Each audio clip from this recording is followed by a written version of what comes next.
नमस्कार दोस्तों, कैसे आप सभी लोग? स्वस्थ हैं? दुरुस्त हैं? चलिए, अब इसी क्लास के साथ आप में चुस्ती भी लाते हैं और प्रश्नों की तरफ बढ़ते हैं। जैसा कि आप सभी को दिख रहा होगा कि यहाँ तक के प्रश्न हम लोगों ने जो है कर लिए हैं, इसके आगे करेंगे। और समय धीरे धीरे हर बीतता दिन आपकी परीक्षा की पास आपको लेते जा रहा है, तो इसके लिए तैयार रहिए। हर एक दिन जो है खास होता जा रहा है और परीक्षाएं किस तिथि को होंगी, क्या होंगी, सारी चीजें पता, उन सब पर कोई बात नहीं करेंगे, सीधे प्रश्न की तरफ बढ़ेंगे। क्या है आज की क्लास में? कांग्रेस के एक अधिवेशन में एक गवर्नर जनरल ने भाग लिया था। उक्त गवर्नर अधिवेशन स्थल निम्न में से कौन सा था? प्रश्न ये कह रहा है कि कांग्रेस का एक अधिवेशन हुआ, उसमें वह गवर्नर जनरल शामिल हुआ था। अब वह गवर्नर जनरल का नाम क्या था? उस अधिवेशन की संख्या भी चलिए मैं बता देता हूं, लेकिन हाँ, वो स्थान कौन सा है प्रश्न में पूछ रहा हूं, ये सही मिलान करके दिया गया। ठीक है, चलिए अगले प्रश्न की तरफ बढ़ते हैं। तो यही है अगला प्रश्न, इसी की तरफ बढ़ रहे हैं। बताइए, चलिए यहाँ पर क्या जवाब होगा इसका, बताइए आप सभी लोग। चलिए, देखिए जितने लोगों ने यहाँ पर इसका क्या जवाब, देखिए इंडियन नेशनल कांग्रेस जब 31वां अधिवेशन था जो 1915 में बंबई में हुआ था, उसमें लॉर्ड विलिंगडन ने भाग लिया था। जी भैया, लॉर्ड विलिंगडन ने ये कौन सा था? 31वां कौन सा था अधिवेशन था? ठीक है, 31st अधिवेशन था, उसमें जो है क्या भाग लिया था। ठीक है, ये जो है ये 1931 से 1936 तक भारत के गवर्नर जनरल और वायस राय के रूप में इन्होंने काम किया था। और लॉर्ड विलिंगटन के ही कार्यकाल में द्वितीय गोलमेज सम्मेलन का आयोजन दिल्ली में हुआ था। इन्हीं के समय जो है द्वितीय गोलमेज का सम्मेलन जो है दिल्ली में हुआ था। तो ये लॉर्ड विलिंगटन से पूछा जा सकता है कि द्वितीय गोलमेज सम्मेलन भी कहाँ हुआ था। तो ये पॉइंट्स आपको दिमाग में होने चाहिए। वैसे द्वितीय तीनों गोलमेज सम्मेलन देख लोगे तो आप टाइम पीरियड के हिसाब से भी समझ सकते हो कि किससे क्या था। तो लॉर्ड विलिंगडन। ठीक है, चलिए अगले प्रश्न की तरफ बढ़ते हैं। अंगुत्तर निकाय, जी भैया, अंगुत्तर निकाय में वर्णित महाजनपदों में से केवल दो गणतंत्रात्मक स्वरूप के थे, वे दो कौन से थे? आपको पता है 16 महाजनपदों की व्याख्या देखने को मिलती है। और जैसे अंगुत्तर निकाय किस धर्म से है, तो ये चलिए मैं बता देता हूं, यहां नहीं लिखा है, तो ये बौद्ध धर्म से है। ठीक है, ये भी आपको पता होना चाहिए। और जैसे आपको पता है महाजनपद जो थे वो दो प्रकार के थे। ठीक है, एक तो राजतंत्रात्मक था और एक आपका गणतंत्रात्मक था। उसमें से दो ऐसे थे जो गणतंत्रात्मक थे, वो आपके कौन से थे? वज्जी एवं मल। वज्जी एवं मल ऐसे थे जो कैसे थे बेटा? क्या नाम है आपके? गणतंत्रात्मक थे। बाकी जो है आपके राजतंत्रात्मक थे। ठीक है, ताता जो है मेरा ताता करा दिया। चलिए ठीक है, राजतंत्रात्मक थे। उनमें से आपका अंग, मगध, कौशल, चेदी, वत्स, कुरु और क्या कहते हैं सूरसेन, अश्व भी था, अवंती था, ये सब कुछ थे। मतलब मत्स्य भी था। ये सब नाम आपको ऐसे याद होने चाहिए। पूछ लेता है ये कहाँ पर थे, इनकी राजधानी क्या थी, ये सारी चीजें आपको बहुत टिप पे होनी चाहिए। ठीक है, चलिए अगले प्रश्न की तरफ बढ़ते हैं। क्योंकि जो गणतंत्रात्मक थे ना, यहाँ राज्य करने का सिस्टम थोड़ा सा अलग था। ठीक है, यहाँ पर क्या था ना, यहाँ राजा द्वारा शासन नहीं होता था, बल्कि गढ़ या संघ जो होते थे, संघ, उनके द्वारा जो है शासन किया जाता था। ठीक है, चलिए अगले प्रश्न की तरफ बढ़ते हैं।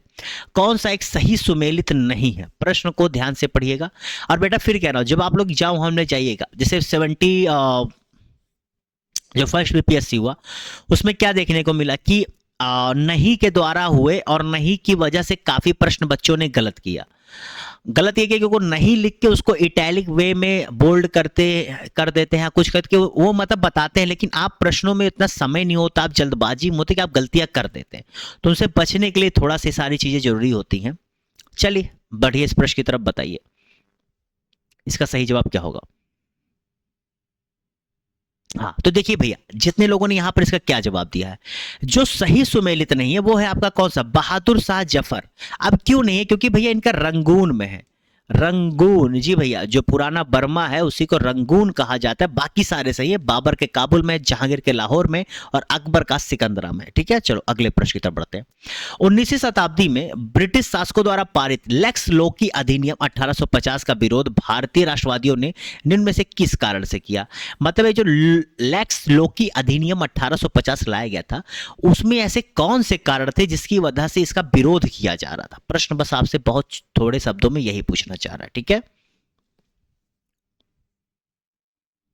ओके, ये बेसिकली ये था कि ये कहीं ना कहीं इसमें धार्मिक पैटर्न, धार्मिक मामला आ गया था। धार्मिक मामला ये था कि इसमें ये कहा गया कि कोई भी व्यक्ति अगर हिंदू से ईसाई बनता है, ठीक है, तो उसके बाद जो उसे क्या कहते हैं, वो हिंदू से अगर ईसाई बन रहा है, उसके बावजूद जो उसकी पैतृक संपत्ति होगी उसका वो उत्तराधिकारी माना जाएगा। उसके पिताजी लाख कहे कि हम इसे घर से निकालते हैं, लेकिन नहीं, क्योंकि बेटे का हक बनता है उसके पिताजी के संपत्ति पर, जैसे शादीशुदा महिला का उसके पति पर बनता है, कुछ वैसा ही जान लीजिए, ठीक है।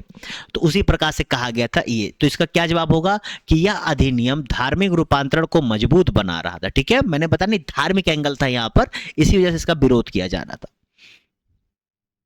अच्छा, गांधी जी का यहीं पर मुझे वो वाक्य याद आता है जिसमें कहा गया था कि आप देश से धर्म को अलग नहीं कर सकते। भारत को लेकर उन्होंने कहा था कि आपको यहाँ पर चीज़ों में सुधार लानी है, कुछ भी करना है तो आप उसमें धर्म को अलग नहीं कर सकते। आप धर्म को जोड़ते हुए जब चीज़ों को करेंगे तभी आप क्या कह सकते हैं, उसमें तेजी से सुधार ला सकते हैं। मतलब उन्होंने एक चीज़ कहा कि इस इंडिया में धर्म लोगों की जड़ में है, ठीक है, उन्होंने इस चीज़ को देख लिया था। चलिए, निम्नलिखित में से कौन एक भारत में, ठीक है, ईस्ट इंडिया कंपनी द्वारा अंतिम गवर्नर जनरल भारत का प्रथम वायसराय था? चलो, बहुत आसान सा प्रश्न है ये, इतना इजी प्रश्न थी, मतलब ग्रुप डी वाला प्रश्न है ये भैया अधिकारी लेवल का प्रश्न नहीं है, ठीक है। लेकिन अगर ये भी गलत कर रहे हो तो एक बार सोच लेना कि क्या तुम करने वाले हो, ठीक है। चलिए, बहुत आसान सा प्रश्न है। जितने लोगों ने यहाँ पर क्या जवाब दिया है, सी, क्या, लॉर्ड कैनिंग, ठीक है, लॉर्ड कैनिंग, जितने लोगों ने जवाब दिया वो सही कह रहे, लॉर्ड कैनिंग। 1858 का जो आपका भारत शासन अधिनियम आया था उसमें जो है कंपनी का शासन समाप्त कर दिया गया था और भारत का शासन प्रत्यक्ष रूप से महारानी के अधीन कर दिया गया था। और इसी में क्या हुआ था, लॉर्ड कैनिंग जो महज 2-3 सालों के लिए थे, 1856 से 1858 के बीच में, इनको जो है क्या कंपनी द्वारा नियुक्त किया गया था, ये भारत के अंतिम गवर्नर। और ये 1856 से 1858 के बीच में अंतिम गवर्नर थे।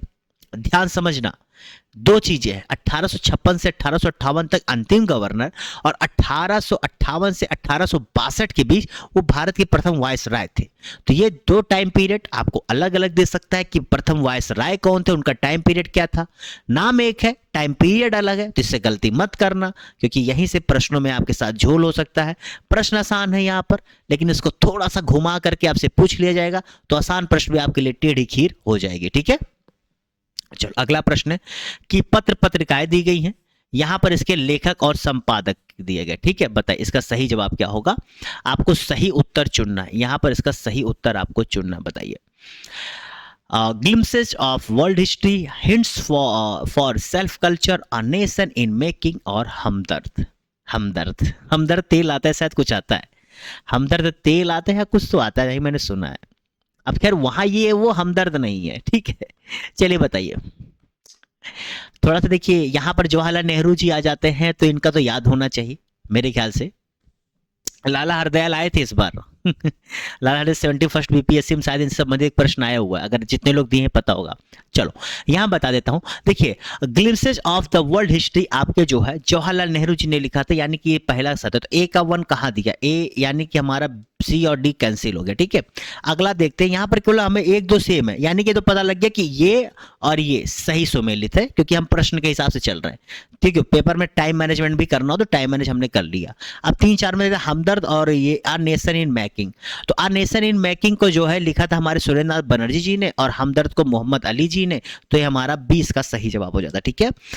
अब ऐसे प्रश्नों में तुम्हें क्या करना होता है, ऐसे प्रश्नों के लिए बेटा तुम यहाँ आए हो, प्रैक्टिस कर रहे हो, मैं बार बार कहूँ नोट डाउन कर लो, कहीं नोट कर लो, बहुत काम वाली चीज़ है, नहीं करोगे तुम्हारा घाटा, मेरा कुछ नहीं जाता, ज़्यादा पढ़ जाता तो अधिकारी बन जाता, क्यों। चलिए, इनमें से कौन सही सुमेलित नहीं है, बताइए। जो यहाँ पर अंतरिम सरकार का जो गठन हुआ था 2 सितंबर 1946 के, उसके बारे में पूछ रहा है कि कौन सा सही सुमेलित नहीं है, बताइए इसका सही जवाब क्या है। इसमें तेरा घाटा, अच्छा गाना है। चलिए, लियाकत अली, जोगेंद्र नाथ मंडल, जगजीवन राम और बलदेव सिंह, बताइए इसका सही जवाब क्या होगा। तो जितने लोगों ने यहाँ पर क्या जवाब दिया, कह रहा है सही सुमेलित नहीं है, प्रश्न को समझना, इसलिए मैं उसे बॉक्स बना देता हूं कि आपको याद रहे। देखिए, जब 2 सितंबर 1946 को अंतरिम सरकार का गठन हुआ था, तो इसमें और 26 अक्टूबर 1946 को इसमें मुस्लिम लीग जो है इस सरकार में शामिल हुई थी। उसके लिए भी एक पूरी प्रक्रिया थी, उनको शामिल कराया गया था, काफ़ी चीज़ें थी। तो इसमें आप देखेंगे कि लियाकत अली को वित्त मंत्रालय मिला था, ठीक है। जोगेंद्र नाथ मंडल जी को यहाँ पर विधि मंत्रालय मिला था। जगजीवन राम जी को श्रम मिला था और बलदेव सिंह जी को रक्षा। तो यहाँ पर क्या होगा भैया हमारा जवाब, जोगेंद्र नाथ मंडल जी को रेल नहीं मिला था, ठीक है। रेल मिला था हमारे जो अरोड़ा आसिफ अली जी को, ठीक है, जो आपके शायद मुस्लिम लीग से आते थे उनको। जोगेंद्र नाथ मंडल जी को विधि मिला था। बाद में जब होता तो विधि हमारे जो है अम्बेडकर जी के पास चला जाता है, ठीक है। चलो अगले प्रश्न की तरफ बढ़ते हैं। अगला प्रश्न है, निम्नलिखित में से कौन कांग्रेस के अपरिवर्तनवादी गुट का सदस्य नहीं था। देखो प्रश्न क्या कह रहा, नहीं था, बताइए इसका सही जवाब क्या होगा। का सदस्य नहीं था, सी राजगोपालाचारी, राजेंद्र प्रसाद, मोतीलाल नेहरू या सरदार वल्लभ भाई पटेल। बताइए यहां पर इसका सही जवाब क्या होगा।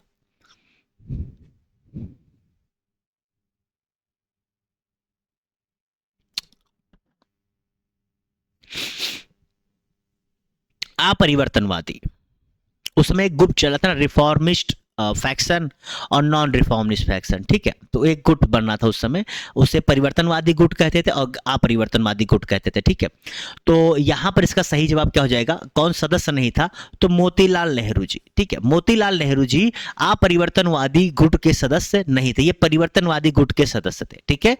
समझ गए, क्लियर। दरअसल मोतीलाल नेहरू जी और सी आर दास, ठीक है, सी राजगोपालाचारी अलग है, सी आर दास अलग है, ये जान लेना, ठीक है। ये दरअसल 1923 का जो चुनाव हो रहा था उसमें भाग लेकर कह रहे थे कि हम विधान परिषद के में प्रवेश करेंगे और हम जो है उसके जरिए उनके बिल अपने इसके जरिए भी हम देश में सुधार के लिए, क्योंकि उस समय आपको पता है ना, थोड़ा सा उस समय आंदोलनों का समय थोड़ा सा रुका था, तो उन्होंने कहा था हम इस तरीके से भी अंग्रेजों को दांत खट्टे कर सकते हैं। तो अच्छा विचार था इनका, किया भी था, बहुत हद तक सहमति बनी थी। चलो अगला प्रश्न, निम्नलिखित में से कौन सा एक इंडियन सैंडहर्स्ट कमेटी के संबंध में असत्य है। देखो इंडियन सैंडहर्स्ट कमेटी, यह समिति थल सेना के भारतीयकरण हेतु बनाई गई थी, इसे स्कीन कमेटी भी कहते हैं। मोहम्मद अली जिन्ना इस कमेटी कभी सदस्य नहीं रहे। वर्ष 1950 में इस समिति की सदस्यता, बहुत इंपॉर्टेंट प्रश्न है, मैं इसे हार्ड में डालूंगा क्योंकि बहुत कम बच्चों को पता होगा, लेकिन सोचो कितना अच्छा प्रश्न है, बताइए कितना अच्छा प्रश्न है, बताइए। कह रहा है असत्य है, जो गलत है वो सही है, ठीक है।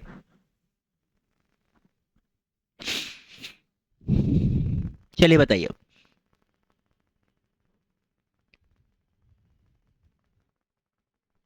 तो जितने लोगों ने यहां पे इसका सही जवाब क्या दिया है, सी मोहम्मद अली जिन्ना इस कमेटी के कभी सदस्य नहीं रहे। भैया सदस्य थे, ये गलत है, ये इस कमेटी के सदस्य रहे थे मोहम्मद अली जिन्ना। दरअसल मोहम्मद अली जिन्ना और एम रामचंद्र राव जो है, ये दो व्यक्ति जो है स्कीन कमेटी के सदस्य रहे थे। और किससे था ये, थल सेना के भारतीय कॉरिडोर हेतु था, ठीक है, स्कीन कमेटी कहा जाता था। और 1950 मोतीलाल नेहरू समिति की सदस्यता स्वीकार की थी। तो ये सारे पॉइंट्स आप समझ जाइएगा, ठीक है। चले यहां प्रश्न कह रहा है कि सही उत्तर आपको चुनना है, बताइए विदेशों में क्रांतिकारी संगठन और उनके संस्थापक।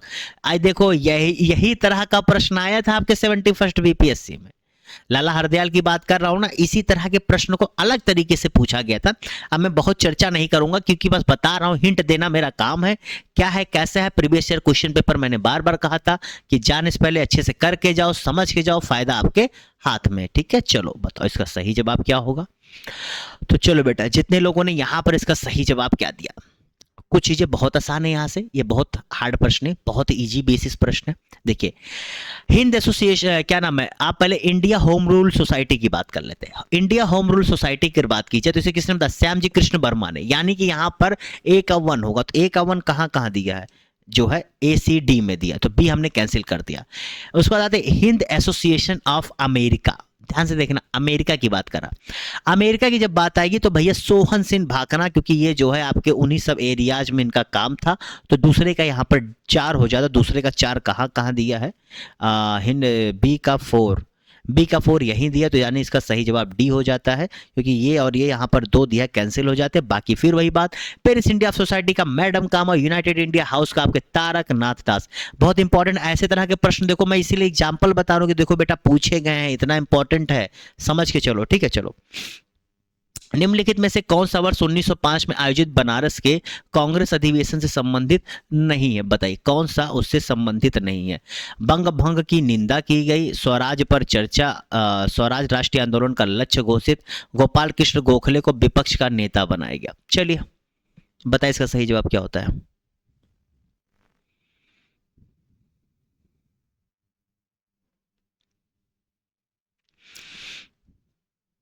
चलो बेटा फटाफट जवाब देते रहो, प्रश्न समय कम है, हम लोग के पास समय अब नहीं बचा है, अब एक एक मिनट बहुत कीमती, इसलिए देखिए कोई बकैती नहीं, सिर्फ काम काम का।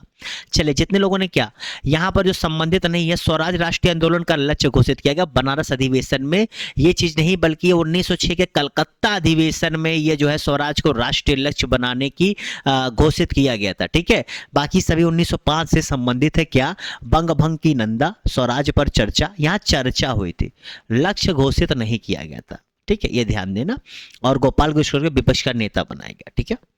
अच्छा, ये पॉइंट भी बहुत सारे लोग जो है क्या कहते हैं ध्यान नहीं देते हैं, ये बहुत स्टार मार्क की, गोपाल कृष्ण गोखले को विपक्ष का नेता बनाया गया।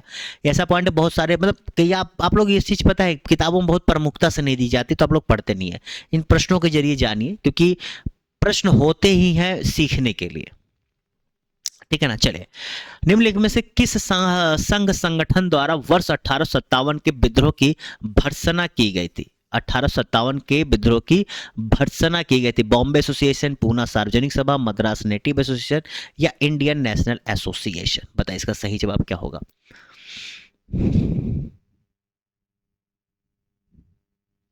थोड़ा सा ये प्रश्न ऐसा है कि मैं समझ रहा हूं, देखो थोड़ा बताऊं, ये नहीं होगा, अगर थोड़ा सा पढ़े होगे ये भी नहीं होगा, ठीक है। अब बताओ, इसका सही जवाब है सी, मद्रास नेटिव एसोसिएशन, ठीक है। दरअसल इसकी स्थापना 1852 में हुई थी, ठीक है। कुछ लक्ष्मी करके नाम है, मुझे नाम नहीं आता, लक्ष्मी नरसू करके कुछ नाम है, उन्होंने इसकी स्थापना की थी, उन्होंने किया था। बाकी ये दो मुझे सी, बी और डी तो कंफर्म था नहीं होगा, बॉम्बे इसमें था, लेकिन हाँ बॉम्बे का भी यहाँ पर नहीं देखने में था, सी इसका सही जवाब है, ठीक है।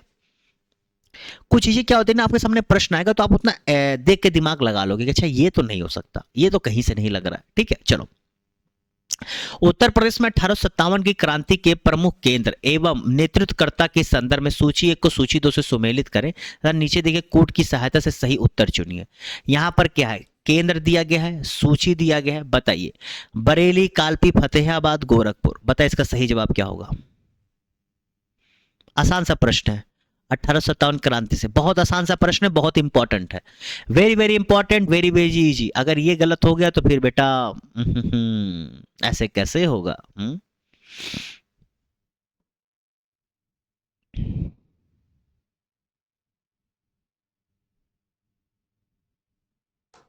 चलिए, आसान सा प्रश्न था। बरेली की बात की जाए तो खान बहादुर खान, जी भैया खान बहादुर खान, देख खा को यहाँ पर खा बोला जाता है, तो उतना मैं नहीं बोल रहा हूं जितना चल जाए। तो यहाँ पर सी और बी आपका कैंसिल होगा, ए और डी में बढ़ते हैं। कालपी, कालपी आपका देखो, कालपी का 4 है, तात्या टोपा, ठीक है, चलिए तात्या टोपे हो गए। फतेहाबाद का यहाँ पर क्या होगा, गोरखपुर का तो आसान है, गोरखपुर का तो आप लोग पता ही लग गया होगा कि गजाधर सिंह जी थे, तो इसका हम लोग अगर डी का 3 कर दे तो डी का 3 कहाँ दिया, यहाँ दिया, नहीं डी इसका सही जवाब हो जाएगा, ठीक है। क्योंकि गोरखपुर का तो आइडिया लग गया था, गजाधर होंगे। बाकी यहाँ पर कालपी का ये हो गया, बच रहा है आपका ये, तो आपका ए हो जाएगा, ठीक है, क्लियर। चलो अगले प्रश्न की तरफ बढ़ते हैं। निम्नलिखित में से किसने पहली बार अंग्रेजी में भगवत गीता का अनुवाद किया? बहुत इंपॉर्टेंट प्रश्न और बहुत इजी भी है, बहुत बार ये चीज प्रश्न पूछा जा चुका है, बहुत आसान है, इतना आसान आंसर भी दिया है कि तुम लोग को दिमाग लगाने की जरूरत ही नहीं है। अगर इस प्रश्न की बात करें तो बहुत आसान सा आंसर है, देखिए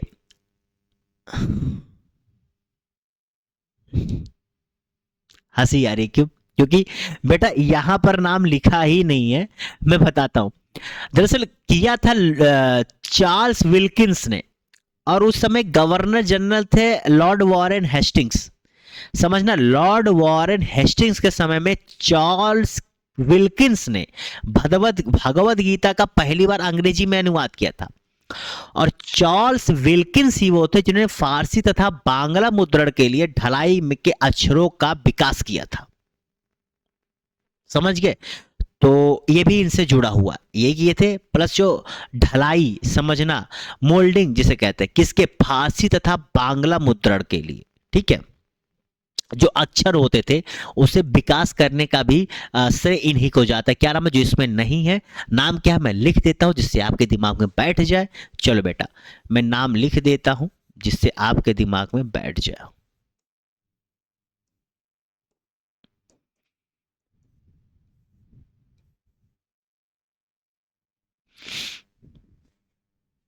अगला प्रश्न है, निम्नलिखित घटनाओं का सही कालक्रम क्या है? चलिए बताइए, निम्नलिखित घटनाओं का सही कालक्रम क्या है? चलिए यहां पर बताइए आप सभी लोग।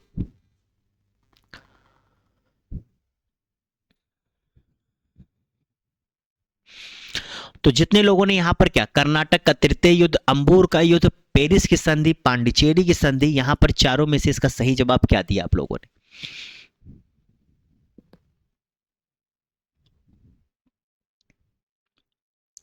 अच्छा प्रश्न है, लेकिन एक चीज पता है क्या है?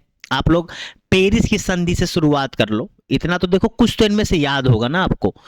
मैं उम्मीद कर रहा हूं कि इसमें से कुछ तो आपको याद होगा। ठीक है, उससे करो। अगर चलो मैं इसका जवाब बता देता हूं, फिर पहुंच जाना। ठीक है, मैं टाइम पीरियड भी लिख दूंगा क्योंकि मैं हूं, मैं बता दूंगा। चलिए, अगर आप अभी तक जवाब दे पाए, टेक योर टाइम। ओके चलो, तो अगर आपका जवाब यहां पर सी है तो सही कर लीजिए। आइए मैं बताता हूं एग्जैक्टली। अंबू अंबूर का युद्ध कब हुआ था? 1749 में। ठीक। अब क्या आता है इसके बाद? आपको पांडिचेरी की संधि देखने को मिलती है जो 1755 में होती है।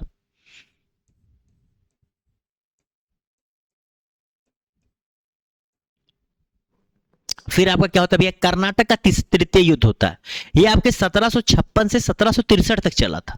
मतलब एक टाइम पीरियड देखने को मिलता है जिसमें ये युद्ध लंबा चला था। ठीक है, और फिर आपका अंतिम में पेरिस की संधि होती इन चारों में। जो कब हुआ था? ये 1763 में ही हुआ था। ठीक, ये है इसका सही कालानुक्रम। ठीक है, तो भैया इतने प्रश्नों के साथ इस क्लास को ही समाप्त करते हैं, क्योंकि मैं बताता हूं मैं आधे घंटे से ज्यादा लंबी क्लास नहीं लेकर के आता हूं। तो ये फटाफट आप लोग इतना पढ़ लिए। अब उठिए, अपने दिनचर्या चालू करिए। रिवीजन रिवीजन रिवीजन, रात में एक मॉक टेस्ट, उसको एक बार देख के चेक करके, एक बार जो ये सब क्लासेज हुई हैं इनका जो यहाँ से तुम नया सीखे हो, जो तुम्हें नया लगा है, उसको रिवीजन करके चैप्टर क्लोज, सो जाओ। फिर सुबह उठ के फिर क्लास, फिर 8:30 बजे वही बात है। फिर मिलते हैं आपसे। ठीक है, तो चलो इस साथ bye bye, tata see you. फिर मिलेंगे आप सभी, तब तक के लिए goodbye, have a good day, bye bye, tata see you, goodbye. Okay, और हाँ लाइक कर दो भैया, सब्सक्राइब कर दो, क्योंकि इन्हीं से आप हमसे जुड़े रह सकते हैं। Okay bye.